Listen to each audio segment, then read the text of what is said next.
આજ રોજ પાવાગઢ મુકામે નાની અંબાજીથી પાવાગઢ ખાતે જે લોકો જે પગપાળા યાત્રામાં આવે છે સંઘ લઈને, તો આજ રોજ જે પાવાગઢના જે માચી પર દર વર્ષે 25 થી 30 વર્ષના શાસનની દરમિયાન આજે આ વર્ષે એવું બન્યું છે કે માતાજીના ગરબા થતા નથી. એ શાના કારણે? અમારા જે ભક્તો જે આવે છે તે ઓછામાં ઓછા 70 થી 85 કિલોમીટર થાય છે નાની અંબાજીથી પાવાગઢ. તો માતાજીની આટલી બધી શ્રદ્ધાથી લોકો જે આવે છે, ખરેખર માતાના ગરબા થવા જોઈએ. આ શાના કારણે ના થયા કે પબ્લિક આટલી બધી તમે જોઈ શકો છો, ખરેખર લાખોની સંખ્યામાં પબ્લિક આવી છે.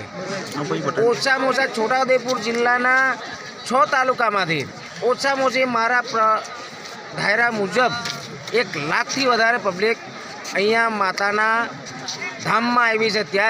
જ્યારે મહાકાળીના ગરબા ના થાય તો 25-30 વર્ષ પહેલાં એવું કોઈ વર્ષ એવું નહીં ગયું કે માતાના ગરબા ના થયા હોય માના. આજે પહેલી વાર એવું બન્યું છે કે માના ગરબા થતા નથી. એ શાના કારણે નહીં થયા? આ બધા જુવાન યંગ પબ્લિક આવી છે. તારે મારે એવું કેવું, મારું નામ છે ભીલ મુકેશભાઈ અરવિંદભાઈ. હું સામાજિક ન્યાય સમિતિ ચેરમેન છોટાઉદેપુર જિલ્લા પંચાયત. મને પણ એવું હતું કે આનંદ, મેં મારી પોતાની ગાડી લઈને કે માના ગરબા જોવા જામ એમ કરીને મેં રાતે 9 વાગ્યાથી નસવાડીથી નીકળ્યો.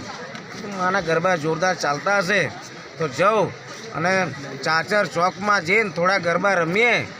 પણ અહીંયા કારણો અનુસાર જે ગરબા ના ચાલુ થયા, આવું ન થાય એના માટે અમારી આ જે બધા યુવાનો છે એમની એવી માંગ છે કે ખરેખર આવું ના થાય એના માટે તંત્રે ધ્યાન લઈને આવતા વર્ષે આવું ના થાય એના માટે ધ્યાન લે, એવી જ અમારી મહાકાળીની પ્રાર્થના છે.